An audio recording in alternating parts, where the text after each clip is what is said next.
Peace to all the geniuses out there. I'm out here. Word to my cousin Bashir. We out here like trees. We outside like trees.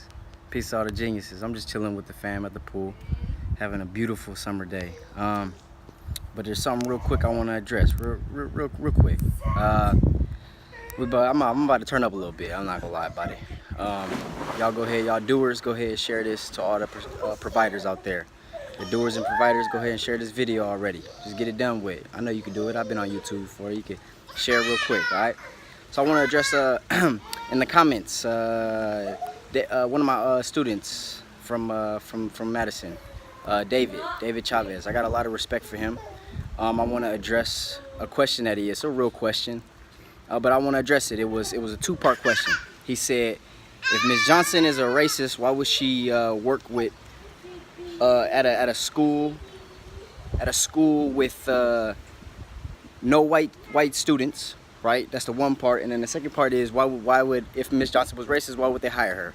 Okay, it's an interesting question from a student.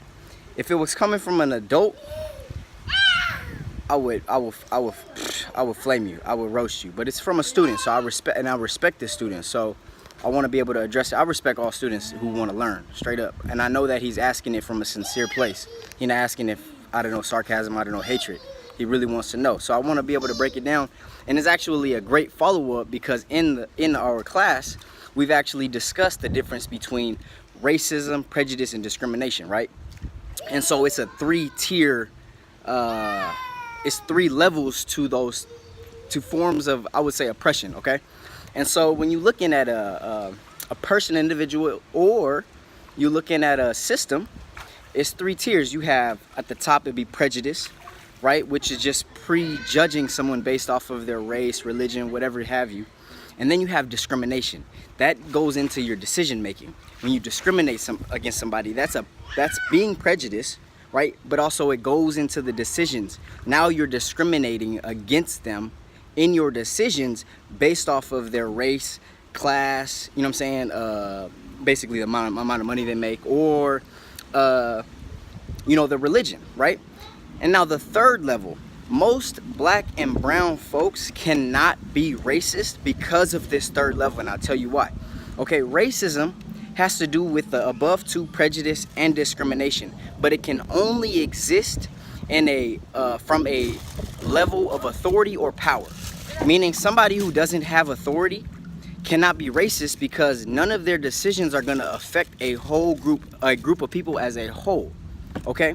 Now, if I owned a business, right, and I'm the owner, and I'm not only prejudiced, but I'm also discriminative,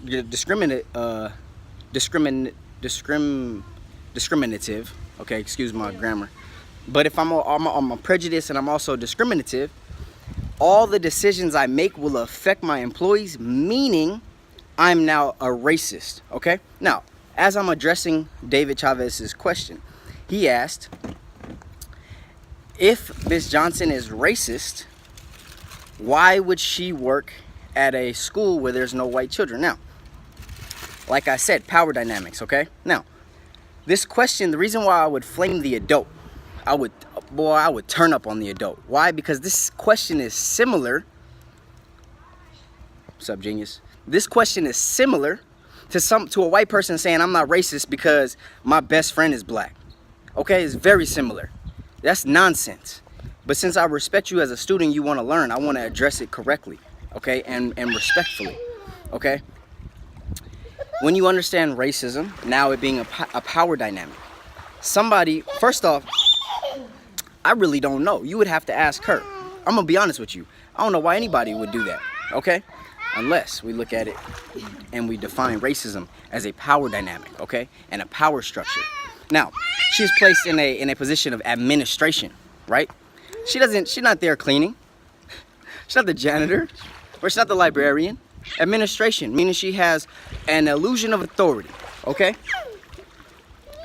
Okay? So the decisions she makes directly affect the students of black and brown races, okay? So it has nothing to do with, you know, choosing, right, to to directly work with those particular students. Now, the second part question, why would she be hired? Okay, I can say this again, I don't know. I would understand, maybe everybody deserves a second chance, right? Maybe she, you know, I'm not going to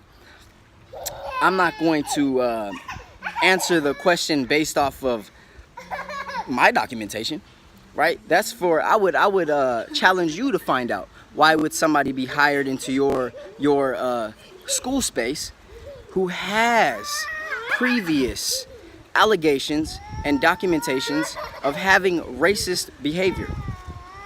Okay, her decisions are based off of and have been documented, okay, in the last school she was at, have been documented as being a not only prejudiced but discriminatory, and because she's in a level of decision making, it then becomes racist. Okay, so you have to understand the tiers, the levels. You have to understand the levels when you're dealing with these different power dynamics, because people will say, well, for example, this idea of reverse racism, right, doesn't exist.